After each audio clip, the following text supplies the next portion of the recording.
supposed to start freestyling, Oh, man. oh, about sorry. how Chimera is awesome. Chimera Coffee. You need to get it if you want to get the energy to do these podcasts, to train jiu-jitsu, MMA. Oh, go in, Ames. Yo, Chimera Coffee. Yo. Coupon code. Coupon code. Show the art. What is it? 15? No, just show the art. Show the art. No spaces. ChimeraCoffee.com. Check Get your it out, nootropics baby. in. We're feeling it. Boom. And now, a word from our sponsors. Have you ever trained jiu-jitsu and couldn't decide what you wanted to wear? Yes. Well, Inverted Gear has a thing for you. Inverted Gear sells jiu-jitsu gis, rash guards, shorts, and anything in between. Big question, though. Sure. Do they look delicious? They look scrumptious. They look scrumptious. So when I wear that panda on my body, best believe I'm looking scrumptious. you're going to look good. So I'm going to impress And when people. you look good, you feel good. you feel good. And when you feel good, tell them. I perform good. So go to invertedgear.com and type in the coupon code ShowTheArt15. Don't use any spaces, and you will save some money.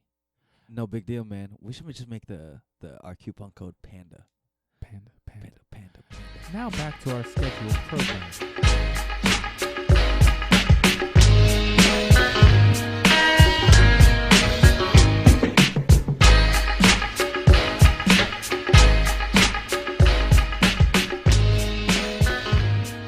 Fine, bro. Come on, show the art, man. Oh, let's go to work. So I'd like to introduce everybody to the newest co-host of the Show the Art podcast, All the way from Killicali. by way of Hawaii, Hawaii. No, that's right, brother. I love it. DaRulk. Welcome to the Show the Art podcast, RULK. Yes. How the show hell the are art. you? Show the art. What's going on, my brother? Not too much, my man. What's going on, fellas? Good, man. Good. Before we start off, man, I want to give a shout out to the wonderful islands of Hawaii because I was there last year, and it was probably the most beautiful place that I've ever been to. Like I really felt like I was at home over there. Really? Man. Yeah. Bro, you are, bro. You Yeah. are. That's your home. What are you talking about? I feel like it's calling me. It's calling me to go It always back. does. There's something about that place. Like everyone's so welcoming. The place you just want to be active over there. You just want to keep doing things. We went on a hike. I'm gonna butcher it. We went to Kauai. Let me look up the. You went to Mount. No, Kamehameha? don't look it up. Don't look it up. Just go straight from memory. Don't look it up. Hey, don't. Hana Kipiai waterfall. Beautiful. That sounded perfect. Did I get? I probably butchered the hell out of it, No but one knows where the hell that is, but it's all good. That's beautiful. But you know what? It sounds like a place, and that's all that matters. It sounds real. It does. It's a real place. It's a real place. There you go. And it was like, homie, it was like an 8-mile trek to like the most beautiful waterfall. But just everything about that place, man. Like we want to go on vacation again. I just want to go back over there, get some like acai bowls, poke. Now, Ames, it's weird because the RULK has never been to Hawaii, so he doesn't even know what you're That's not talking my about problem. right I'm just gonna tell. I was like, I don't know what you're talking about, bro. I have no idea what you're saying. All right, well, I'm just gonna talk about Hawaii by myself. He just puts on this moniker, but he's never actually been there. Oh, so he does what I do. Because I pretend I'm Hawaii. I'm Samoan. Exactly. He's throwing shaka everywhere he goes. There you go. I I actually do that. If you look at any of my pictures. Every picture is with shaka. Yeah. Everything shaka. I don't know what At shaka the grocery means. store, hey, shaka. Everything. There's shaka everywhere, bro. There you go, bro. He doesn't shake hands. He takes shaka. I say shaka, bro. Oh, shit. Beautiful. Oh, man. So what's going on with you, man? You are a busy man, right? Yeah, just been kind of crazy, man. We just finished, of course, Chris's camp, and she did really well in the fight. Absolutely. And That's been like an really busy with a understatement. bunch of stuff. Okay. Oh yeah, she's a monster. Man. She's Crushed a monster. it, Her brother. work ethic is amazing. She's amazing. Can we talk a little bit about, like, maybe a little?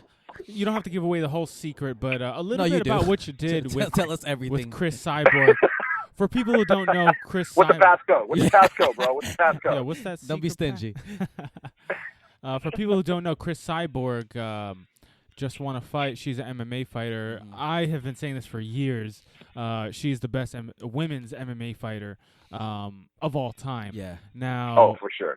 Chiming off what I said, because I told now him that. our RULK here, he has been training her as far as strength and conditioning. So we'd just like to know a little insight on how you prepare this phenomenal athlete that is Cyborg.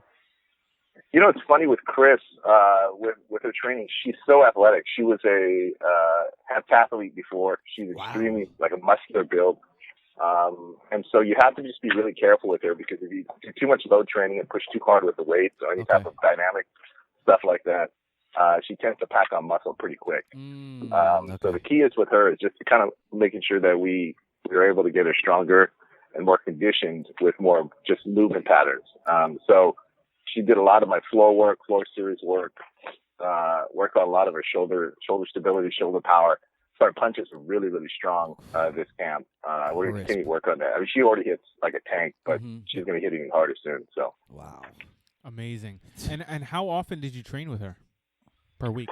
I was working with her about 4 days a week. Her training is so crazy because she runs so much. That's another thing with her. She runs literally like 12 to 15 miles a day. She just loves running.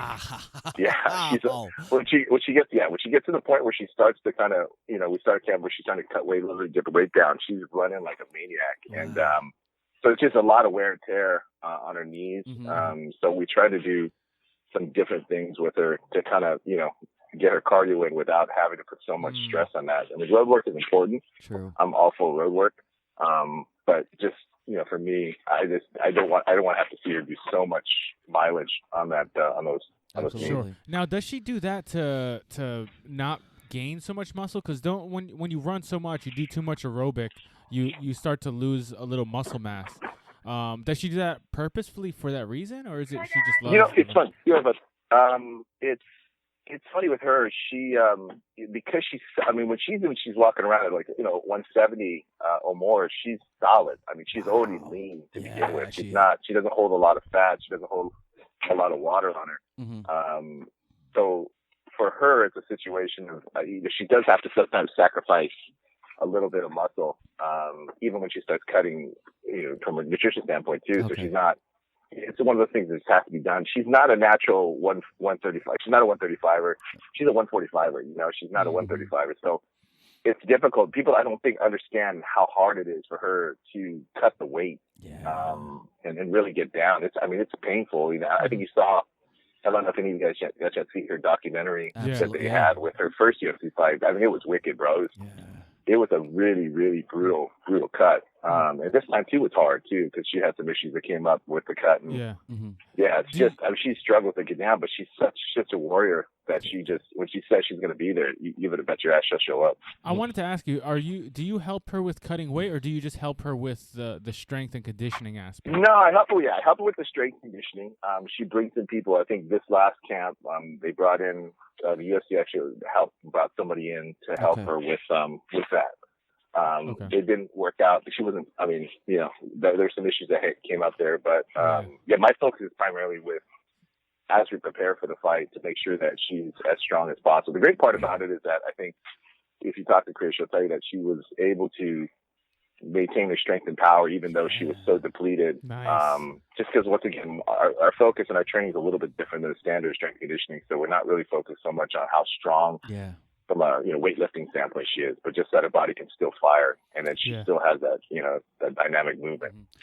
I find that absolutely impressive, and just for the coaches to keep her balanced where she still was able to perform. I'm assuming, I was guessing she was on a calorie cut, so she must have been so depleted, and for her just to grit through all of that and get that win decisively and just convincingly, man, that's super impressive, man. So props to her. Yeah, man. It's all kudos to her. I mean, she's such a beast. She's family to me. And but it was one of those things where, if you really, the impressive thing, and I'm glad that you said that, is that if you look at it, she cut so much. I think in 2 days she cut. It was 2 days she cut like 23 pounds. Something crazy. That's crazy. Like that. And then to cut all that weight, and then if you look at Landsberg, first thing Landsberg says, she said, "I've never been hit like that before. I've never felt punches like that. She said it was like getting hit by a gorilla or snake. And, you know, when you tell Cris, the thing about Cris is when you tell Cris that, hey, you got hit by a gorilla, it's like giving her like sweet nothing. She loves it. She's like, oh, gorilla, fantastic. The Brazil, she went Harambe on. Dude, I know. Bro, you call her a gorilla, dude, you'll see nothing but smiles. She's like, a big hug. She seems like such a nice person. Yeah, she seems really, really nice. She's the sweetest person alive. She's super sweet, super giving. You know, every time we train, she's always early. She's never late. Respects the process. Respects awesome, the coaches. And how did you get hooked up with her? You know, she hit me up. Nice. Cris hit me up. I mean, I'm at RULK training facility all the time. She works with one of my good friends, Jason Perillo. Yes. Okay. At RULK, and I'm there all the time training all the different guys. Mm-hmm. And she just hit me up. She went on our meal plan, the M120. Nice. Meals, and then she's like, "Hey, she hit me up, but she's like, "Hey, you know, coach, I want to train." So Dope. She came out one time and she trained, and after that, it was just like immediate connection with us. And nice. Ever since then, she's believes in it. She feels it too, and because I think sometimes she said before when she would do strength and conditioning, she would be a little bit slower, and so she liked the fact that she was a little more explosive. She could move a little bit better, and then also in addition to that, I think she wasn't packing on any additional weight, you know, that she was concerned about. Absolutely. That's always a concern for her. Yeah. I love all the explosive sled work you do with her and the multi-directional sleds, right? Like you make them push at an angle or pull at an angle with the sled. I love that shit. Right.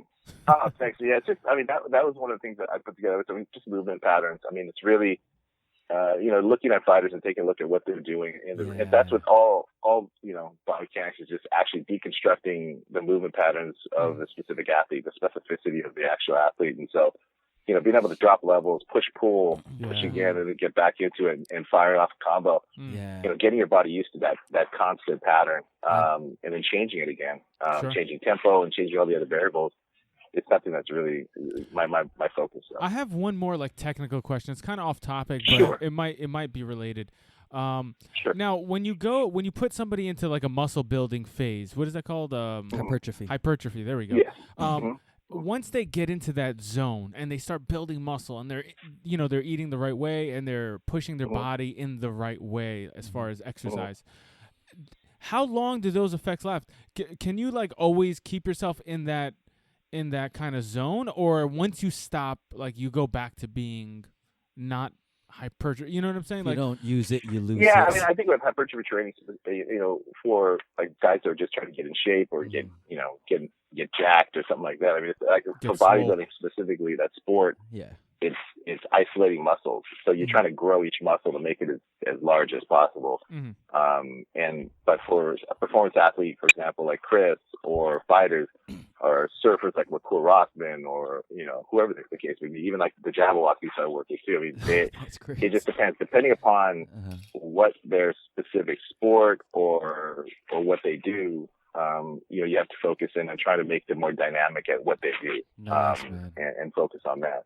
For example, like if you just switch gears for like surfing, if you're dealing with a guy like McCool Rothman, who's a big wave surfer, or Laird Hamilton, or who ride these 60-foot monsters, versus you're dealing with someone who rides smaller waves, it's much different, because on smaller waves they want to whip and carve up the wave, and you want hip mobility to be explosive. For a 60-foot wave, you want hip stability, because you know you want those hips stable when you're trying to fall down, come down off a 60-foot face. You know what I mean? So. It's all about how you train different people, and as far as how long you can maintain it, depends upon what your specific goal is. If your goal is to get size, or your goal is to pack on, muscle, then it's just how much you feed the muscle, how much you train it. But if it's about how you perform, that's a total different subject. So. I get you. What I find really interesting is your background, because I come from I just started my strength and conditioning journey maybe like 5 years ago. So like I realized the more like I start to learn, the more I know nothing. So watching you and seeing your story, I find totally fascinating, because you don't really use weights, and for you it's not like that's like your cup of tea. Yeah, it's funny you say that, because I mean, there's all these other variables. I think people, when I say load or weight training, a lot of people do weight training, and that's if you lift weight, you're gonna great muscle. Absolutely. But my thing is trying to focus on other variables outside of load, like sequencing, tempo, body point positioning, etc. And specifically with sequencing, the easiest way, like when I do my seminars or I talk to other trainers, I tell them the same thing, which is, if, for example, the alphabet, A to Z, we all know the alphabet. We get to A to Z. We have it memorized. We know when we're very young. But now if I told you, say the alphabet backwards, or say every fourth letter and then every sixth letter, I can do that it's going to take you some time. No, I can do that it's going to take you some time to get it. You're going to figure it out. You'll figure it out, but take you a while. Yes. Exactly. Your mind has to figure out new pathways to figure out that coding and get it down. Same thing with your body. Is that if I change the sequencing of lumen patterns, your body has to get adjusted to it and adapted to it. True. So adaptation is the strongest way your body inherently that's how we get stronger. We adapt. Yes. We adapt to things. And so if you focus on the adaptation, I mean, like Larry has a great thing where he does a lot of thermal adaptation, which is hot to cold, different things. So there's different types of adaptation training, but it just creates more strength in the body because the body has to adapt. And that's our body is just a survival mechanism. Yeah, so the more you make it adapt, the better it gets. Yeah, man, I totally agree, and it's the best feeling when you watch your body evolve and adapt. Like, saying for people that can't do a push-up, they start to go like halfway down, they could get it, and then a full push-up, and then they're going like 10 reps a set. So it's cool. I totally agree with your ideology, like the whole like adaptation. Yeah, that's a good metaphor. I never heard it like that before, but it is like the root of growth when we're talking about like muscular and physical attributes. Right? Yeah. Holy crap! Damn, you just blew my mind. Dropping knowledge bombs. Because I think it's one of those things. I mean, like even in jiu-jitsu, you can drill, which is great. And a good friend of mine, like Orlando Sanchez, I think you guys have had him on the show. Yes. He believes more. I mean, drilling is great. Don't get me wrong, because you get very efficient at specific movements. But when you're going live rolling, as you know, you can't control what the other person's going to do. So live rolling, your body's having to adapt. You're going to have to see different triggers and be able to adapt. And you get stronger. That's what, rolling is inherently, when you have a good roll, you're learning the whole time you're rolling. And that's kind of what your body's doing. True. When you go through, my stuff is it's always trying to figure out what's happening. We're moving this way, we're moving that way. It just gets stronger and stronger and stronger. So combined with some aspects of drilling specific techniques. Yes. That's the best. Cool, and that's why you have like your what do you call them? Your students? Your like my trainers. My trainers. My trainers. The people you train. That's why you have them, like, let's say doing a bear crawl, but you're pulling on them by a resistance band from a specific angle, and it might be a different angle each time, or they're pushing. Yeah, right? A lot of people have always seen me use the vest, and then I'm pulling on them with the people on different bands, and a lot of times they're not even actually moving; they're in a static position, they're holding a position, but their body is having to adjust to different loads, like pull. You know what I'm saying? I'm pulling in different angles. So the body's having to adjust to that dynamic movement pattern where they don't even know where it's going. That is so hard. That focus is up to task. Is that considered isometric? There's an aspect of it just because you're stationary on the ground. But I'm pulling in different. It's a variable because the resistance is being varied. So it's not. I don't pull hard on one direction, just hold it. I'm pulling hard on the left, the right, pulling it at different angles. And the body's having to adjust to different loads in different areas, different directions, and having to just lock it down. So that's what I'm all about. I mean, if you see my stuff, a lot of it is when I talk about the nerve, CNS, the nervous system, when we talk about different things, it's all about getting your body to learn how to adapt. Yeah, man. How did you get into this, or how did it come about? Did someone teach you this, or did you just read? Yeah, my background, my educational background is in kinesiology and biomechanics. Okay. But it's more for me, it's just going through the motions and training and seeing. And I always watch, back in the day, it was just load training. People load train, lift, heavier weights, get stronger. But, specifically for athletes that are, combat athletes, judo athletes, jiu-jitsu athletes, even football or athletes contact sports, is that there's so much wear and tear on the body. Yeah. And their job, unless you're in like CrossFit, is not to be the best workout, to be the strongest in certain lifts. True. Yeah. It's basically to be better and perform better at your specific sport or the techniques that you're able, that you can, administer, etc.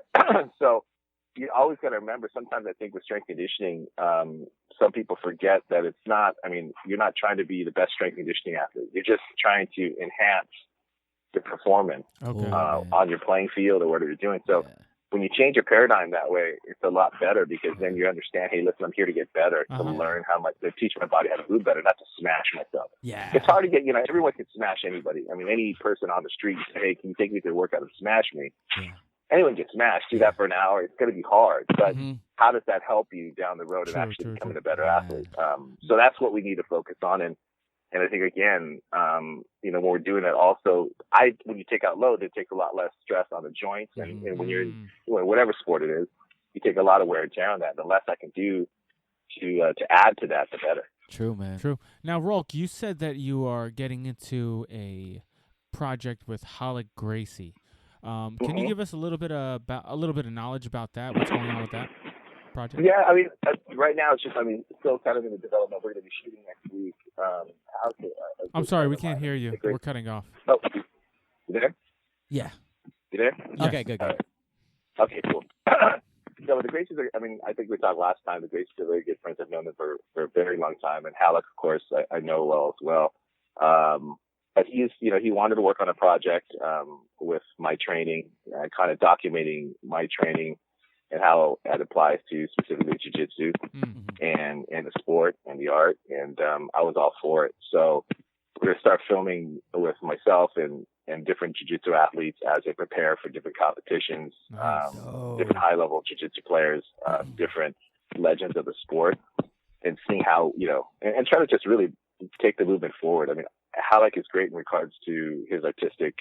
He loves to be artistic, whether it be in music or in film or whatever it is. I mean, the Metamorph trailers behind the scenes stuff is shot extremely well. Yeah. So I was excited about it. And so he just contacted me, saying, "Hey man, let's do something." We talked about it. He got super jacked. And so dope. Next week, he's coming out. We're gonna start filming. Now, did you help him train for his Metamorph fight a few months ago? No, I did not. Okay. He was out there training in South Bay with one of his buds, but I didn't get a chance to. He was fun. Hello, can you hear me? Yeah, I can hear you, brother. Cool. Yeah, we got cut off. Don't know what happened. No worries. No. All good. Yeah, so that's pretty cool, man. That's an exciting project. Like you said, Halleck, he's an artistic fellow. I love what he did with the Metamorph trailers. I love how he sets up the whole Metamorph event as far as visually. That'll be an awesome project, man. Congrats on that. I'm sure it's gonna turn out great. Like I said, it's just like two bros getting together doing some stuff, and super excited, man. Super excited. Some exciting stuff going on right now. Nice, man. And you also have a project going on with Jabbawockeez, or are you training them? Yeah, the Jabbawockeez, they're going to be. There's a show coming on NBC, The World of This. They haven't competed in such a long time. They have their show in Vegas at the MGM, and then they have the Universal Studios out here in LA. They have like their Halloween Horror Nights. They have a show there too. They're really blown up, and one of the Jabbas. I know a lot of the Jabbas, but one of them are very close to Rener is one of the head Jabbas, and he's actually certified under my curriculum. His wife, Mia, shout out, she is as well. She is as well. So nice.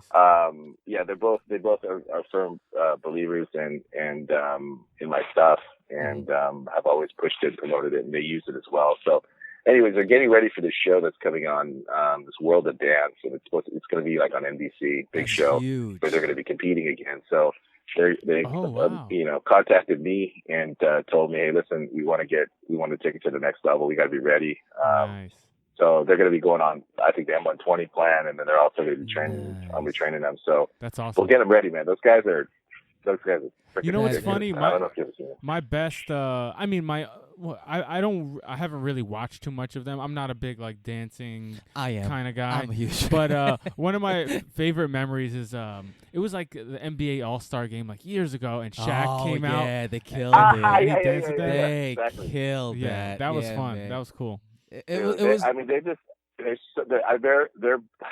isolations and stuff is insane. They're so creative and talented. They're always learning too. So I mean, I don't really know the format of this specific show, but I think it's going to be different types and styles of dance that they have to do. But dude, they're amazing. They're the top of the game, man. Top of the food chain when it comes to that. It's pretty crazy how big dancing's getting. Yeah. Where it's going to be on NBC. Holy who would have crap. thought? Like, right, exactly. Yeah, man. I know it's huge.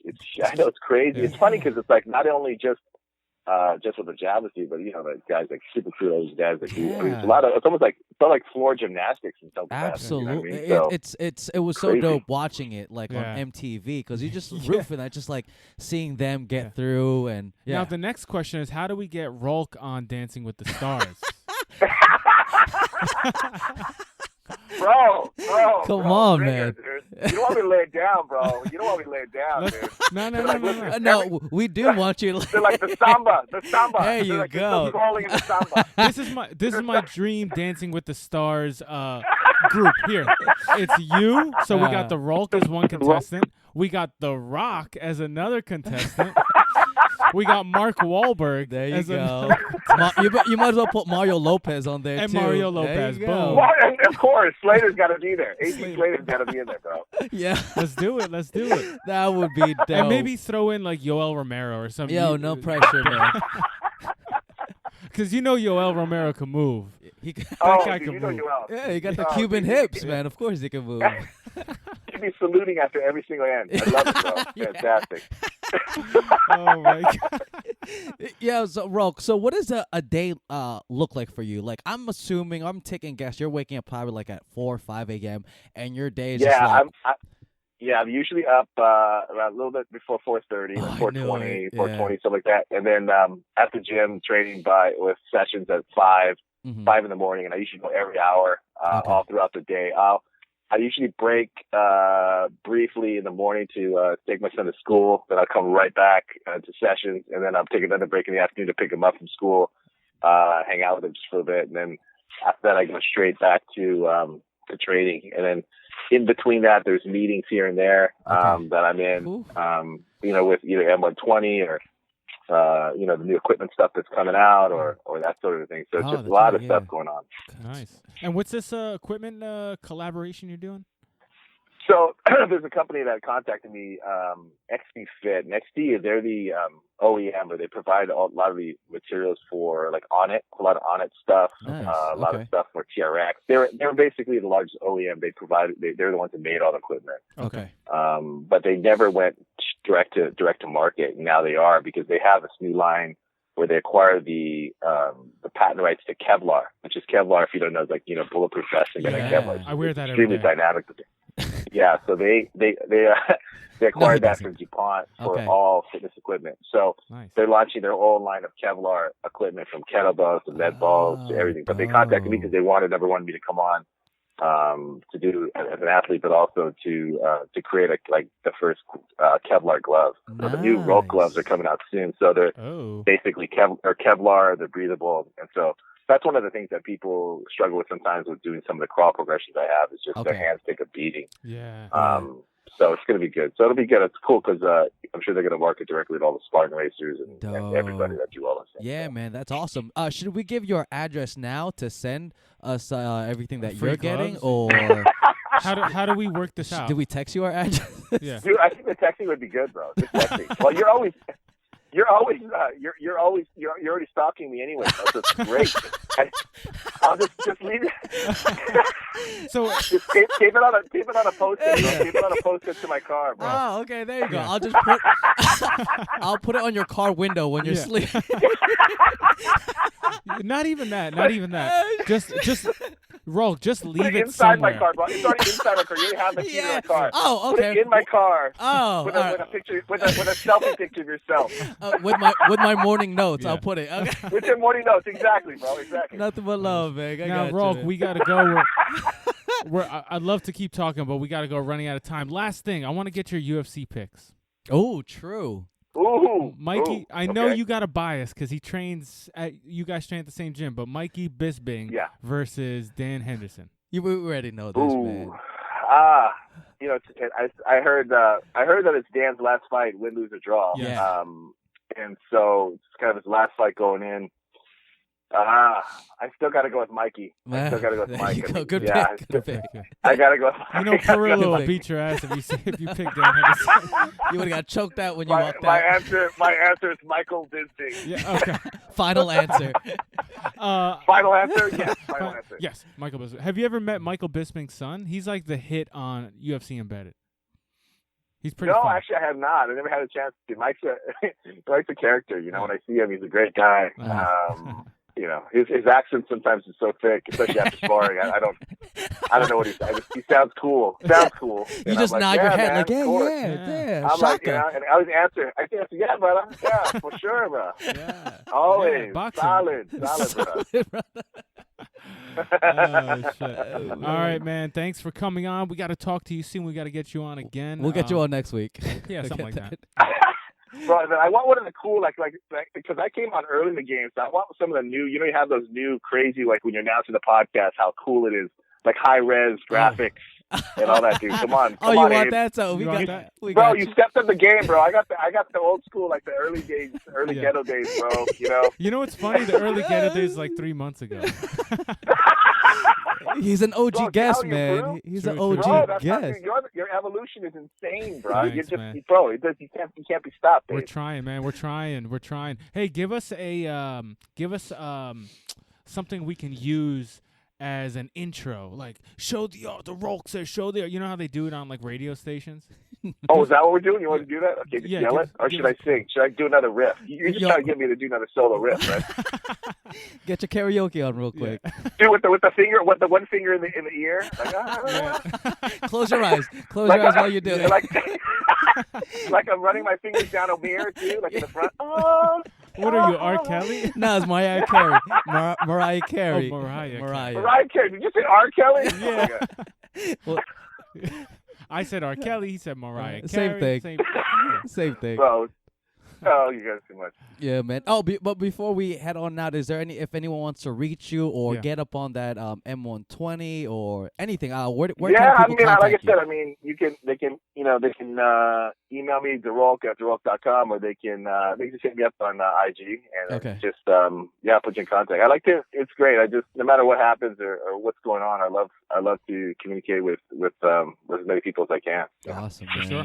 And if you guys want to know the origin of his name and some other cool stories, go back a few months and check out the first episode we did with DaRulk. Ooh, yeah. back in the vault. Yeah, the vault. Back in the The vault. OGs.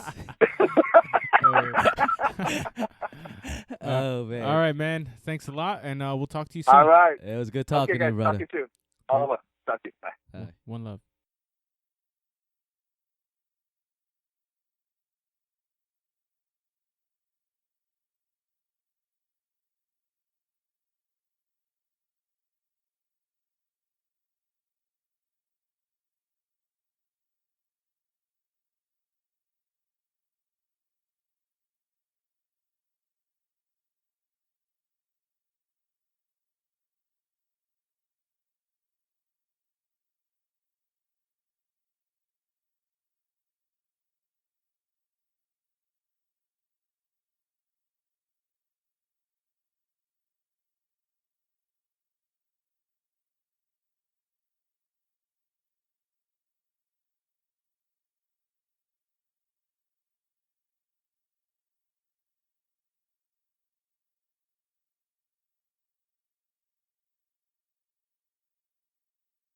As always, guys, if you like this episode, please give us a good review. Like, share, subscribe. Everything. On iTunes, on Stitcher, on Help us out, man. YouTube, everything. We're struggling. We're struggling, man.